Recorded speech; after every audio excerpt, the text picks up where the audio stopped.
press the bell icon on the YouTube app and never miss another update. शुभ दिन बच्चों, आज मैं एक नया पद्य आरंभ कर रही हूँ, यानी पाठ पद्य 4 मैं भी नाम कमाता। मैं भी नानूनु नाम कमाता, नानूनु ಕೂಡ ಹೆಸರನ್ನ ಗಳಿಸ್ತೀನಿ, ಹೆಸರು ಮಾಡ್ತೀನಿ, ಹೆಸರನ್ನ ಗಳಿಸ್ತೀನಿ ಅಂತ ಅಂದರೆ ಏನಾದರೂ ಒಂದು ಸಾಧನೆ ಮಾಡಿಬಿಟ್ಟು ನಾನು ಹೆಸರನ್ನು ಗಳಿಸ್ತೀನಿ ಅಂತಕ್ಕಂಥದ್ದು। हम इस पद्य में देखते हैं बच्चों को देश के प्रति देश प्रेम भावना अपनाना है। पहले पद्य आरंभ करने से कवि परिचय देखेंगे। मैं भी कमाता, मैं भी नाम कमाता। इस कविता के कवि हैं डॉक्टर दिविक रमेश। अब हम देखेंगे कवि परिचय। डॉक्टर दिविक रमेश जी हिंदी के प्रसिद्ध कवि तथा बाल साहित्यकार हैं। आपकी प्रसिद्ध रचना कंड कंड अग्नि है। प्रस्तुत कविता आपके 101 बाल कविताएं संग्रह से ली गई है। दिविक रमेश भी हिंदी के प्रसिद्ध कवि में एक हैं। इन्होंने एक बाल साहित्यकार है, ಬಾಲ್ಯದಿಂದಲೇ ಇವರು ಸಾಹಿತಿಗಳಾಗಿರ್ತಾರೆ, ಸಾಹಿತ್ಯಕಾರರ ಆಗಿರ್ತಾರೆ। ಆಪ್ಕಿ ಪ್ರಸಿದ್ಧ ರಚನೆ, ಅವರ ಒಂದು ಪ್ರಸಿದ್ಧ ರಚನೆ ಯಾವುದಪ್ಪ ಅಂತಂದರೆ ಕಂಡ ಕಂಡ ಅಗ್ನಿ, ಇದು ಅವರು ಒಂದು ಪ್ರಸಿದ್ಧ ಸಂಕಲನ ಅಂದರೆ ಸಾಹಿತ್ಯವನ್ನು ಅವರು ರಚಿಸಿರ್ತಕ್ಕಂಥದ್ದು। ಪ್ರಸ್ತುತ ಕವಿತಾ आपके 101 बाल कविताएं संग्रह से ली गई है। प्रस्तुत कविता को यानी आपकी जो पद्य है मैं भी नाम कमाता, इस कविता को उनके यानी दिविका रमेश जी के 101 बाल कविताएं इस संग्रह से लिए गए हैं।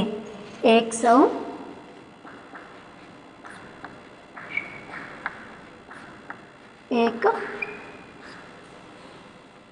बाल कविताएं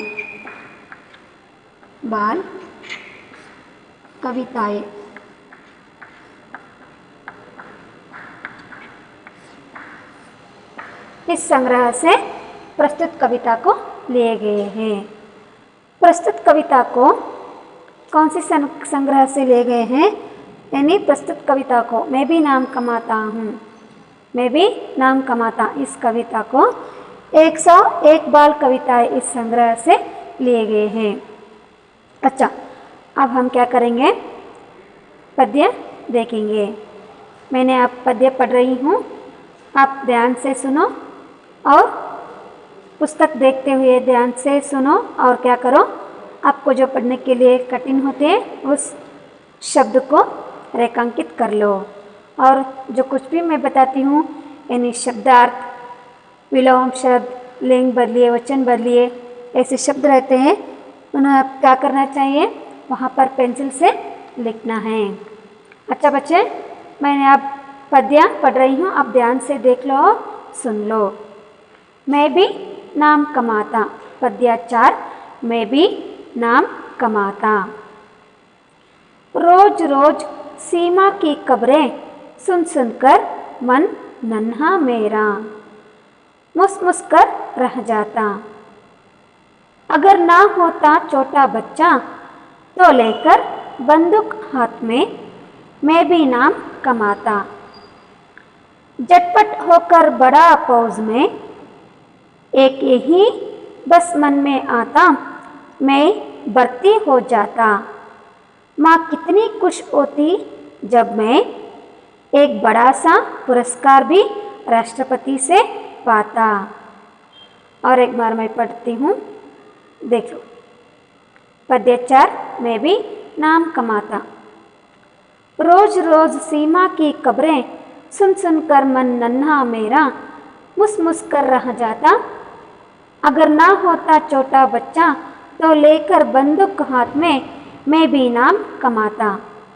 झटपट होकर बड़ा फौज में एक ही बस मन में आता, मैं भर्ती हो जाता। माँ कितनी खुश होती जब मैं एक बड़ा सा पुरस्कार भी राष्ट्रपति से पाता। अब हम इस पद्य का विवरण देखेंगे। रोज रोज सीमा की खबरें, रोज रोज डेली, हर दिन, रोज यानी हर दिन।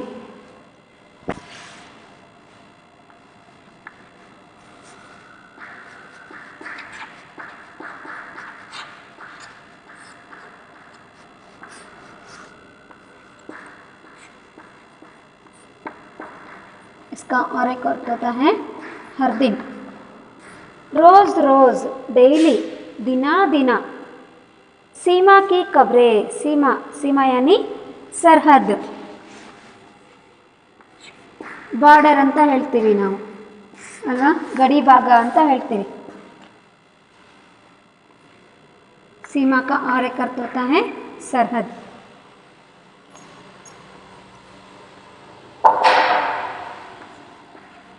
सीमा, सरहद। सरहद से यानी सीमा की खबरें, प्रतिदिन मुझे यानी हर दिन, ಪ್ರತಿದಿನನೂ ಕೂಡ ಏನಾಗುತ್ತೆ ನನಗೆ ಗಡಿ ಭಾಗದಿಂದ खबरें, खबरें यानी मैसेज, समाचार। खबरें का अर्थ होता है और एक अर्थ होता है समाचार। ಸಮಾಚಾರ ಅಂದರೆ ವಿಷಯಗಳು, ಮೆಸೇಜ್ಗಳು, ಅಲ್ಲಿಂದ ಸಿಗ್ತಕ್ಕಂಥ ಡೈಲಿ ಅಲ್ಲಿ ಏನೇನಾಗುತ್ತೆ ಏನೇನಿಲ್ಲ ಅಂತಕ್ಕಂಥ ಒಂದು ವಿಷಯ ನನಗೆ ದಿನಾಲೂ ಕೂಡ ಗೊತ್ತಾಗುತ್ತೆ। ನೋಡಿ ಮುಂದೆ, ರೋಜ್ ರೋಜ್ ಸೀಮಾ ಕಿ ಖಬರೆ ಅಂದರೆ ಪ್ರತಿದಿನ ಗಡಿಭಾಗದಲ್ಲಿ ಆಗ್ತಕ್ಕಂಥ ಅಲ್ಲಿಂದ ಬರ್ತಕ್ಕಂಥ ಮೆಸೇಜ್। ಸುನ್ ಸುನ್ಕರ್ ಮನ್ ನನ್ಹಾ ಮೇರಾ, ಗಡಿಭಾಗದಲ್ಲಿಂದ ಬರ್ತಕ್ಕಂಥ ಮೆಸೇಜನ್ನು ಕೇಳಿ ದಿನಾಲೂ ಕೇಳಿ ಕೇಳಿ ನನ್ನ ಮನಸ್ಸು ಅಂತಕ್ಕಂಥದ್ದು ತುಂಬಾ ಚಿಕ್ಕದಾಗ್ತಿದೆ। ಮುಸ್ಕರ್ ರಹ ಜಾತಾ, ಆ ಮೆಸೇಜನ್ನು ಕೇಳಿ ನನಗೆ ಒಂದು ರೀತಿಯಲ್ಲಿ ಫೀಲಿಂಗ್ ಆಗ್ತಿದೆ, ದುಃಖ ಆಗ್ತಿದೆ ಮನಸ್ಸಿನಲ್ಲಿ। ಯಾವ ಗಡಿ ಭಾಗದಲ್ಲಿ ಅಂದರೆ ನಮ್ಮ ದೇಶ ಕಾಯ್ತಕ್ಕಂಥ ಸೈನಿಕರ ಒಂದು ಸನ್ನಿವೇಶನ ಅಥವಾ ಅಲ್ಲಿ ನಡೀತಕ್ಕಂಥ ಅನಾಹುತಗಳನ್ನು ಕೇಳಿ ಕೇಳಿ ನನ್ನ ಮನಸ್ಸು ಅಂತಕ್ಕಂಥದ್ದು ತುಂಬಾ ದುಃಖಭರಿತವಾಗಿದೆ, ತುಂಬಾ ದುಃಖಿಯಾಗಿದೆ ನನ್ನ ಮನಸ್ಸು। ಅಂದರೆ ಅಲ್ಲಿ ಎಷ್ಟು ಜನಕ್ಕೆ ನೋವಾಯಿತು, ಎಷ್ಟು ಜನ ತೊಂದರೆನಲ್ಲಿದ್ದಾರೆ, ನಮ್ಮ ಗಡಿ ಭಾಗದಲ್ಲಿ ಇರ್ತಕ್ಕಂಥ ಸೈನಿಕರು ತೊಂದರೆನಲ್ಲಿದ್ದಾರೆ ಅಂತಕ್ಕಂಥ ವಿಷಯಗಳನ್ನು ದಿನ ದಿನ ಕೇಳಿ ನನ್ನ ಮನಸ್ಸು ಚಿಕ್ಕದಾಗ್ಬಿಟ್ಟು ತುಂಬಾ ದುಃಖಿಸ್ತಾ ಇದೆ ನನ್ನ ಮನಸ್ಸು ಅಂತ ಇಲ್ಲಿ ಬಾಲಕ ಹೇಳ್ತಾ ಇದ್ದಾನೆ। ಇನ್ನು ಕವಿ ತನ್ನ ಮನಸ್ಸಲ್ಲಿರ್ತಕ್ಕಂಥ ಭಾವನೆನ ಹೇಳ್ತಾ ಇದ್ದಾರೆ। ಅಗರ್ ನಾ ಹೋತಾ ಛೋಟಾ ಬಚ್ಚಾ तो लेकर बंदूक हाथ में मैं भी नाम कमाता। अगर ना होता छोटा बच्चा यानी आपके मन में देश के प्रति देश प्रेम भरने के लिए कवि यहाँ पर बोल रहे हैं कि अगर ना हो तो छोटा बच्चा, ನಾನೇನಾದರೂ ಚಿಕ್ಕ ಮಗು ಏನಾದರೂ ಆಗಿದ್ದಿಲ್ಲ ಅಪ್ಪ ಅಂತಂದರೆ ಏನು ಮಾಡ್ತಿದ್ದೆ, तो लेकर बंदूक हाथ में मैं भी नाम कमाता, ನಾನು ಏನು ಮಾಡ್ತಿದ್ದೆ, ಚಿಕ್ಕ ಮಗು ನಾನೇನಾದರೂ ಚಿಕ್ಕ ಮಗು ಆಗಿದ್ದಿಲ್ಲಪ್ಪ ಅಂತಂದರೆ ಕೈಯಲ್ಲಿ ಹಾತ್ ಮೇ ಅಂದರೆ ಕೈಯಲ್ಲಿ ಬಂದೂಕನ್ನು ಹಿಡಿದ್ಬಿಟ್ಟು ಏನು ಮಾಡ್ತಿದ್ದೆ, ನಮ್ಮ ದೇಶಕ್ಕೆ ತೊಂದರೆ ಕೊಡ್ತಿರ್ತಕ್ಕಂಥ ಶತ್ರುಗಳನ್ನು ನಾಶ ಮಾಡಿಬಿಟ್ಟು ನಾನು ಕೂಡ ಹೆಸರನ್ನು ಗಳಿಸ್ತಾ ಇದ್ದೆ ಅಂತ ಇಲ್ಲಿ ತಮ್ಮ ಆಶಯನ ವ್ಯಕ್ತಪಡಿಸ್ತಿದ್ದಾರೆ। झटपट होकर बड़ा फौज में एक ही बस मन में आता मैं भर्ती हो जाता। झटपट होकर बड़ा फौज में, झटपट यानी तुरंत, तक्षणಕ್ಕೆ ಅಂತ, झटपट यानी तुरंत।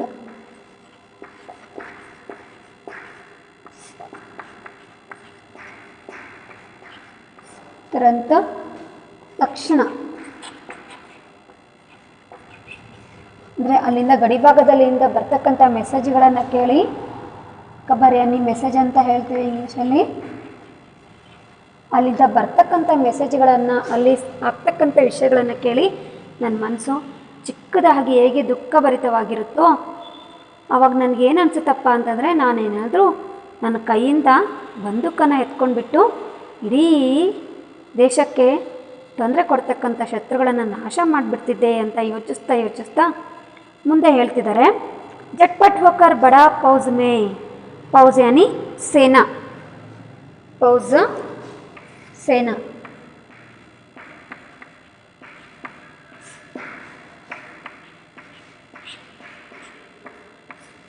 मैं भारत की सेना में क्या करता था, भर्ती हो जाता था, ಭರ್ತಿ ಹೋ ಜಾತ ಅಂದರೆ ಪ್ರವೇಶ ಮಾಡ್ತಿದ್ದೆ ನಾನು, ಅಂದರೆ ಅಲ್ಲಿಗೆ ಸೇರ್ಕೊಳ್ತಿದ್ದೆ. ನನ್ನ ದೇಶನ ರಕ್ಷಣೆ ಮಾಡ್ತಕ್ಕಂಥದ್ದು ನನ್ನ ಕರ್ತವ್ಯ ಅಲ್ವಾ. ನಮ್ಮ ದೇಶನ ರಕ್ಷಣೆ ಮಾಡ್ತಕ್ಕಂಥದ್ದು ನಮ್ಮ ಎಲ್ಲರೂ ಕೂಡ ಕರ್ತವ್ಯ, ಎಲ್ರದ್ದು ಒಂದು ಕರ್ತವ್ಯ. ಅದು ನಮ್ಮ ದೇಶನ ರಕ್ಷಣೆ ಮಾಡ್ತಕ್ಕಂಥದ್ದು, ದೇಶಕ್ಕಾಗಿ ಪ್ರಾಣನ ಅರ್ಪಣೆ ಮಾಡ್ತಕ್ಕಂಥದ್ದು, ನನ್ನ ದೇಶ ನನ್ನ ಜನ ಅಂತಕ್ಕಂಥ ಒಂದು ಅಭಿಮಾನ ಬೆಳೆಸ್ತಕ್ಕಂಥದ್ದು ಪ್ರತಿಯೊಬ್ಬ ಭಾರತೀಯನ ಕರ್ತವ್ಯವಾಗಿರುತ್ತೆ ಅಲ್ವಾ.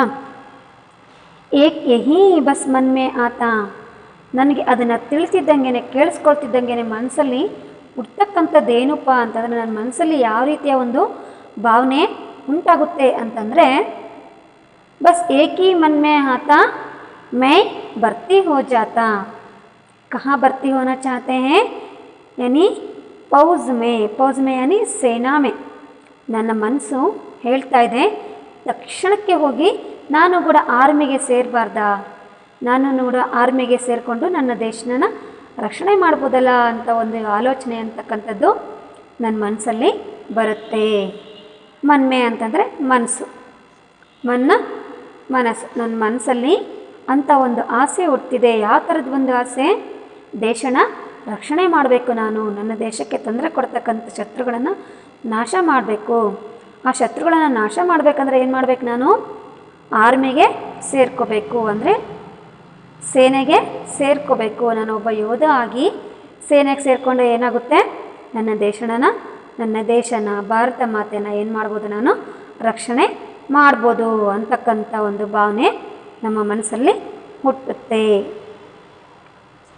माँ कितनी खुश होती जब मैं एक बड़ा सा पुरस्कार भी राष्ट्रपति से पाता. माँ कितनी खुश होती जब मैं एक बड़ा सा पुरस्कार भी राष्ट्रपति से पाता. ನಾನು ಅಕಸ್ಮಾತ್ ಏನಾದರೂ ಸೇನೆಗೆ ಸೇರ್ಕೊಂಡ್ಬಿಟ್ಟು ನನ್ನ ದೇಶನ ರಕ್ಷಣೆ ಮಾಡಿರ್ತಕ್ಕಂಥ ಕೀರ್ತಿನ ನೋಡಿಬಿಟ್ಟು ನನಗೆ ಒಂದು ಪುರಸ್ಕಾರ, ಒಂದು ಗೌರವ ಅಂತಕ್ಕಂಥದ್ದು ರಾಷ್ಟ್ರಪತಿಯವರಿಂದ ಸಿಕ್ಕರೆ ನನ್ನ ತಾಯಿ ಎಷ್ಟೊಂದು ಖುಷಿ ಆಗ್ತಾಳೆ ಅಲ್ವಾ. ಖುಷಿಯಾನಿ ಆನಂದ್, ಸಂತೋಷ ಆಗ್ತಕ್ಕಂಥದ್ದು. ಖುಷ ದುಃಖ, यहाँ तो विलोम शब्द होता है. खुश दुख. खुश होती माँ, खुश होती, मुझे पुरस्कार मिले तो माँ बहुत ही खुश होती है. किनसे, राष्ट्रपति से पुरस्कार ले तो अभी मेरी माँ बहुत ही खुश होती है.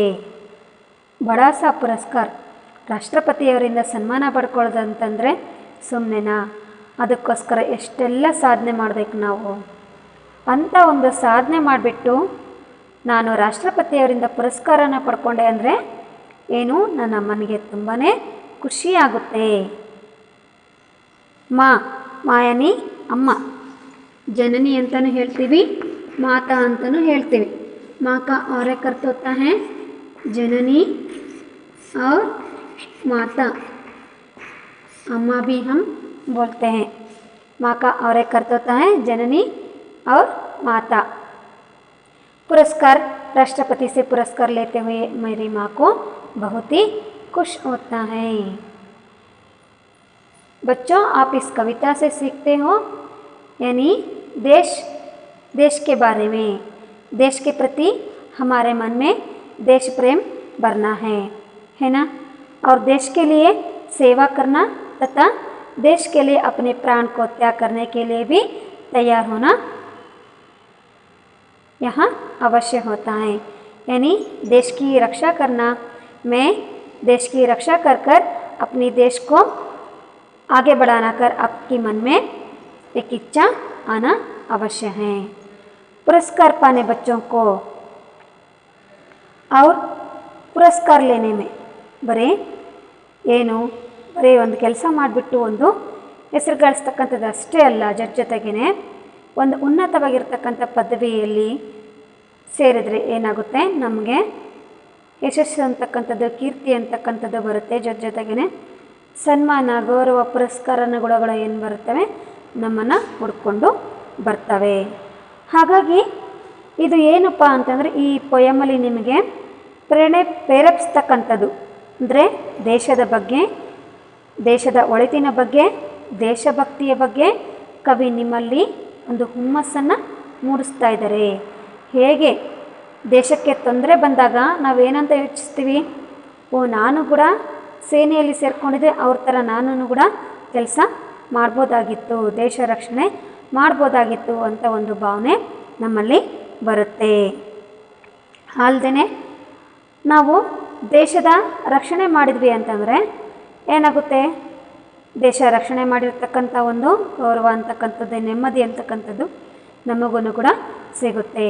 ನಾವು ದೇಶನ ಕಾಯಬೇಕು, ದೇಶಕ್ಕೆ ರಕ್ಷಣೆ ಕೊಡಬೇಕಂದ್ರೆ ಗಡಿ ಭಾಗದಲ್ಲೇ ಹೋಗಿ ಕೆಲಸ ಮಾಡಬೇಕಂತೇನಿಲ್ಲ, ಇಲ್ಲೇ ಇದ್ಬಿಟ್ಟು ನಮ್ಮ ಊರಲ್ಲೇ ನಾವಿರ್ತಕ್ಕಂಥ ಪ್ಲೇಸಲ್ಲೇ ಯಾವ ರೀತಿ ಕೆಲಸ ಕಾರ್ಯಗಳನ್ನು ಮಾಡಿದರೆ ಅಂದರೆ ದೇಶದ ಬಗ್ಗೆ ಹೆಮ್ಮೆಯನ್ನು ಪಡ್ಕೊಳ್ತಕ್ಕಂಥ ಕೆಲಸನೂ ಕೂಡ ನಾವು ಮಾಡಬೇಕು. ಯಾವ ರೀತಿ, ಫಸ್ಟು ನಿನಗೆ ನೀನು ಒಳ್ಳೆಯವನಾಗಬೇಕು, ಆಮೇಲೆ ಮನೆಗೆ, ಆಮೇಲೆ ತಂದೆ ತಾಯಿಗಳಿಗೆ, ಆಮೇಲೆ ಸಮಾಜಕ್ಕೆ, ಆಮೇಲೆ ದೇಶಕ್ಕೆ, ಹೀಗೆ ಹಂತ ಹಂತವಾಗಿ ನಾವು ಮೇಲಕ್ಕೆ ಬರ್ತಾ ಹೋಗ್ತೀವಿ. ಫಸ್ಟು ನೀವು ಸ್ಕೂಲಲ್ಲಿ ಶಿಸ್ತನ್ನು ಕಲಿಬೇಕು. ರಾಷ್ಟ್ರಗೀತೆ ಆಗುವಾಗ, ನಾಡಗೀತೆ ಆಗುವಾಗ ಅದಕ್ಕೆ ರೆಸ್ಪೆಕ್ಟ್ ಕೊಡ್ತಕ್ಕಂಥದ್ದು, ಗೌರವನ ಸೂಚಿಸ್ತಕ್ಕಂಥದ್ದು ಅಲ್ವಾ. ದೇಶದ ಬಗ್ಗೆ ಏನಾದರೂ ವಿಷಯಗಳನ್ನಿದ್ರೆ ಅದರಲ್ಲಿ ವಿಷಯಗಳನ್ನು ತಿಳಿದುಕೊಳ್ತಕ್ಕಂಥದ್ದು. ಹಾಗೆ ಏನಾದರೂ ಆ್ಯಕ್ಟಿವಿಟೀಸ್ ಇದ್ದರೆ ಅಂದರೆ ಚಟುವಟಿಕೆಗಳಿದ್ದರೆ, ಸ್ಪರ್ಧೆಗಳಿದ್ದರೆ ಅದರಲ್ಲಿ ಭಾಗವಹಿಸ್ತಕ್ಕಂಥದ್ದು. ಸ್ಪರ್ಧೆಗಳಲ್ಲಿ ಭಾಗವಹಿಸಿ ನೀವು ಪ್ರೈಸನ್ನು ತಗೊಂಡಾಗೂ ಕೂಡ ಏನಾಗುತ್ತೆ, ಅಮ್ಮನಿಗೆ ತುಂಬಾ ಖುಷಿಯಾಗುತ್ತೆ ಅಲ್ವಾ. ಬರೀ ನಾನು ಓದಿದೆ, ರ್ಯಾಂಕ್ ತೊಗೊಂಡೆ ಅಷ್ಟೇ ಅಲ್ಲ, ಜೊತೆಗೇ ಬೇರೆ ಆ್ಯಕ್ಟಿವಿಟೀಸಲ್ಲಿ ಕೂಡ ಏನಾಗಬೇಕು, ನೀವು ಭಾಗವಹಿಸ್ಬೇಕು. ಅವಾಗ ಏನಾಗುತ್ತೆ, ನಿಮಗೂ ಕೂಡ ಒಂದು ಹೆಸರು ಅಂತಕ್ಕಂಥದ್ದು ಬರುತ್ತೆ. ಜೊತೆಗೆ ನಿಮಗೆ ಕಲ್ತಂಗೂ ಆಗುತ್ತೆ, ಶಾಲೆಗೆ ಕೀರ್ತಿನ ತಂದಂಗೆ ಆಗುತ್ತೆ. ಜೊತೆಗೆ ನಿಮಗೆ ಕಷ್ಟಪಟ್ಟು ಓದಿಸ್ತಕ್ಕಂಥ ತಂದೆ ತಾಯಿಗಳಿಗೂ ಕೂಡ ನೀವು ಗೌರವನ ತಂದು ಕೊಟ್ಟಂಗಾಗುತ್ತೆ. ಒಟ್ಟಿನಲ್ಲಿ ಇದು ಒಂದು, ಈ ಪದ್ಯದಿಂದ ನಾವೇನು ತಿಳ್ಕೊಳ್ತೀವಪ್ಪ ಅಂತಂದರೆ ನಮಗೆ ನಮ್ಮ ದೇಶದ ಬಗ್ಗೆ ಅಭಿಮಾನ ಅಂತಕ್ಕಂಥದ್ದು ಬರಬೇಕು ಮಕ್ಕಳಲ್ಲಿ. ನನ್ನ ದೇಶ, ನನ್ನ ದೇಶದ ರಕ್ಷಣೆ ನನ್ನ ಹೊಣೆ ಅಲ್ವಾ, ಈ ಥರ ಭಾವನೆಗಳು ಏನು ಮಾಡಬೇಕು, ನಮ್ಮಲ್ಲಿ ಬರಬೇಕು. ಆಗಿದ್ದಾಗ ಏನಾಗುತ್ತೆ, ಪ್ರತಿಯೊಂದು ದೇಶ, ಪ್ರತಿ ದೇಶದಲ್ಲಿರ್ತಕ್ಕಂಥ ಜನಗಳನ್ನು ಕೂಡ ಏನಾಗ್ತಾರೆ, ಮುಂದುವರಿಯೋದಕ್ಕೆ ಸಾಧ್ಯ ಆಗುತ್ತೆ. ಆವಾಗ ಏನಾಗುತ್ತೆ, ಜೊತೆಗೇ ನೀವು ಒಂದು ಉನ್ನತವಾಗಿರ್ತಕ್ಕಂಥ ಪದವಿಗೆ ಹೋದಾಗ ಏನಾಗುತ್ತೆ, ನಿಮಗೆ ಪುರಸ್ಕಾರ ಅಂತಕ್ಕಂಥದ್ದು ಸಿಗುತ್ತೆ. ಆ ಪುರಸ್ಕಾರ ತಗೊಳ್ಳೋದಕ್ಕೂ ಕೂಡ ನೀವೇನು ಮಾಡಬೇಕು, ಶ್ರಮವಹಿಸಿ ಕಷ್ಟಪಟ್ಟು ಕೆಲಸ ಮಾಡಬೇಕು. ಅಂದರೆ ಶ್ರಮ ಪಡಬೇಕು ನೀವು ಜೀವನದಲ್ಲಿ. ಆಗಿದ್ದಾಗ ಮಾತ್ರ ಏನಾಗುತ್ತೆ, ನಾವು ಮುಂದುವರೆದು ಗೌರವನ ಪಡ್ಕೊಳ್ಳೋದಕ್ಕೆ ಸಾಧ್ಯ ಆಗುತ್ತೆ. ನಿಮ್ಮನ್ನು ಈ ಪೊಯಮಿಂದ ಏನು ಮಾಡ್ತಿದ್ದಾರೆ ಕವಿ, ಮೋಟಿವೇಶನ್ ಮಾಡ್ತಿದ್ದಾರೆ, ಅಂದರೆ ಪ್ರೇರೇಪಿಸ್ತಿದ್ದಾರೆ. ಇಲ್ಲಿ ಹೇಗೆ, ನಾನು ಏನಾದರೂ ಚಿಕ್ಕ ಮಗು ಆಗಿದ್ದಿಲ್ಲ ಅಂತಂದರೆ ನಾನು ಗನ್ನನ್ನು ಹಿಡಿದ್ಬಿಟ್ಟು ಇಡೀ ದೇಶಕ್ಕೆ ತೊಂದರೆ ಕೊಡ್ತಕ್ಕಂಥ ಶತ್ರುಗಳನ್ನು ನಾಶ ಮಾಡ್ತೀನಿ ಅಂತ ಅವ್ರ ಮನಸ್ಸಲ್ಲಿ, ಒಂದು ಮಗು ಮನಸ್ಸಲ್ಲಿ ಯಾವ ರೀತಿ ಭಾವನೆ ಹುಟ್ಕೊಳುತ್ತಲ್ವ, ಆ ಥರ ಭಾವನೆ, ನಾನು ನನ್ನ ದೇಶದ ರಕ್ಷಣೆ ಮಾಡಬೇಕು ಅಂತಕ್ಕಂಥ ಒಂದು ಭಾವನೆ ನಿಮ್ಮಲ್ಲಿ ಸಹ ಬರಬೇಕು ಅನ್ನೋದು ಕವಿಯ ಒಂದು ಆಸೆ. ಹಾಗೆಯೇ ದೇಶಕ್ಕಾಗಿ ಪ್ರಾಣ ತ್ಯಾಗ ಮಾಡಿದಾಗ ಎಷ್ಟೆಲ್ಲ ಗೌರವ ನಮಗೆ ಸಿಗುತ್ತೆ. ನೋಡಿರ್ತೀರಿ ನೀವು, ಟಿ ವಿಗಳೆಲ್ಲ, ನ್ಯೂಸಲ್ಲೆಲ್ಲ, ಪೇಪರಲ್ಲೆಲ್ಲ ಓದಿರ್ತೀರಿ, ನೋಡಿರ್ತೀರಿ, ತಿಳ್ಕೊಂಡಿರ್ತೀರಿ. ಒಬ್ಬ ಸೈನಿಕ, ದೇಶನ ರಕ್ಷಣೆ ಮಾಡ್ತಕ್ಕಂಥ ಸೈನಿಕ ಏನಾದರೂ ಸಾವನ್ನಪ್ಪಿದರೆ, ಮರಣ ಹೊಂದಿದರೆ ಅವನಿಗೆ ಎಷ್ಟೊಂದು ಗೌರವಯುತವಾಗಿ ಏನು ಮಾಡ್ತಾರೆ, ಅಂತಿಮ ನಮನನ ಸಲ್ಲಿಸ್ತಾರೆ. ಆವಾಗ ಆ ಒಂದು ಸಿಗ್ತಕ್ಕಂಥ ಗೌರವ ಇದೆ ಅಲ್ವಾ, ಅದು ಮರೆಯೋದಕ್ಕೆ ಸಾಧ್ಯನೇ ಇಲ್ಲ. ನಾವು ಸತ್ತ ಮೇಲೂ ಕೂಡ ನಮ್ಮ ಹೆಸರು ಅಂತಕ್ಕಂಥದ್ದು ಉಳಿಯುತ್ತೆ ಅಲ್ವಾ. ಅದಕ್ಕೋಸ್ಕರ ಪ್ರತಿಯೊಬ್ಬರೂ ಕೂಡ ಅಂದರೆ ಭಾರತ ದೇಶದಲ್ಲಿರ್ತಕ್ಕಂಥ ಪ್ರತಿಯೊಬ್ಬರು ಮನಸ್ಸಲ್ಲಿನೂ ಕೂಡ ಏನಾಗಬೇಕು, ದೇಶ ಪ್ರೇಮ ಅಂತಕ್ಕಂಥದ್ದು ಮೂಡಬೇಕು, ದೇಶದ ಬಗ್ಗೆ ಅಭಿಮಾನ ಮೂಡಬೇಕು, ನಾನು ದೇಶಕ್ಕೋಸ್ಕರ ಏನಾದರೂ ಮಾಡಬೇಕು, ದೇಶ ರಕ್ಷಣೆ ಮಾಡಬೇಕು ಅಂತಕ್ಕಂಥ ಒಂದು ಭಾವನೆ ನಮ್ಮ ಮನಸ್ಸಲ್ಲಿ ಮೂಡಬೇಕು ಅಂತಕ್ಕಂಥದ್ದು ಕವಿಯ ಕನಸು ಮತ್ತು ಆಶಯ. ಅದೇ ರೀತಿ ನಿಮ್ಮನ್ನು ಕೂಡ ಅವರು ಪ್ರೇರೇಪಿಸ್ತಿದ್ದಾರೆ.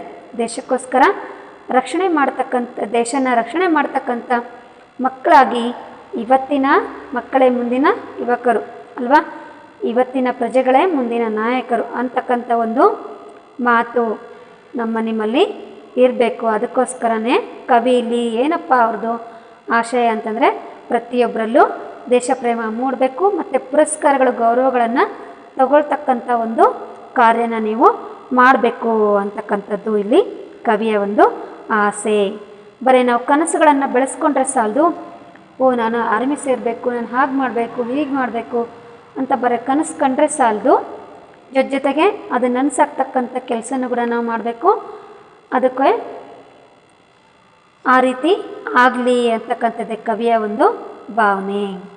ಅಂದರೆ ಮುಖ್ಯವಾಗಿ ಏನು ಅಂತಂದರೆ ದೇಶದ ರಕ್ಷಣೆ ಮತ್ತು ದೇಶಕ್ಕೋಸ್ಕರ ಸೇವೆ ಮಾಡಬೇಕು ಅಂತಕ್ಕಂಥದ್ದೇ ಒಂದು ಆಸೆ ನಮ್ಮಲ್ಲಿ ಬರಬೇಕು, ನಮ್ಮ ಮನಸ್ಸಲ್ಲಿ ಹುಟ್ಟಬೇಕು ಅಂತಕ್ಕಂಥದ್ದು ಕವಿಯ ಒಂದು आसे।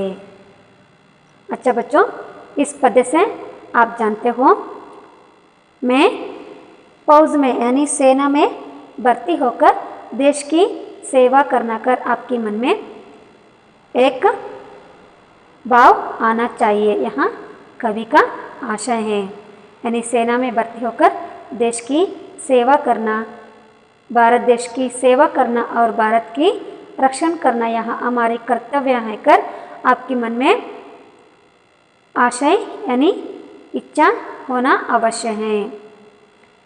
ದೇಶಕ್ಕೋಸ್ಕರ ನಾನು ಸೇವೆಯನ್ನು ಸಲ್ಲಿಸ್ತೀನಿ ಮತ್ತು ರಕ್ಷಣೆ ಮಾಡ್ತೀನಿ ಅಂತಕ್ಕಂಥ ಒಂದು ಭಾವನೆ ನಿಮ್ಮ ಮನಸ್ಸಲ್ಲಿ ಬರಬೇಕು। अच्छा बच्चों, यहाँ पद्य आपको समझ में आकर मैं समझती हूँ। धन्यवाद बच्चों। और यहाँ पद्य आपको समझ में आए ना, मैंने एक छोटे छोटे प्रश्न पूछती हूँ, आपको कितना समझ में आया कर अगले क्लास में मैं क्या करती हूँ, इस पद्य से संबंधित प्रश्न पूछती हूँ। आप क्या करना है, इस पद्य को ध्यान से 2 बार पढ़कर और क्या करना है, कंठस्थ करना अवश्य है। धन्यवाद बच्चों।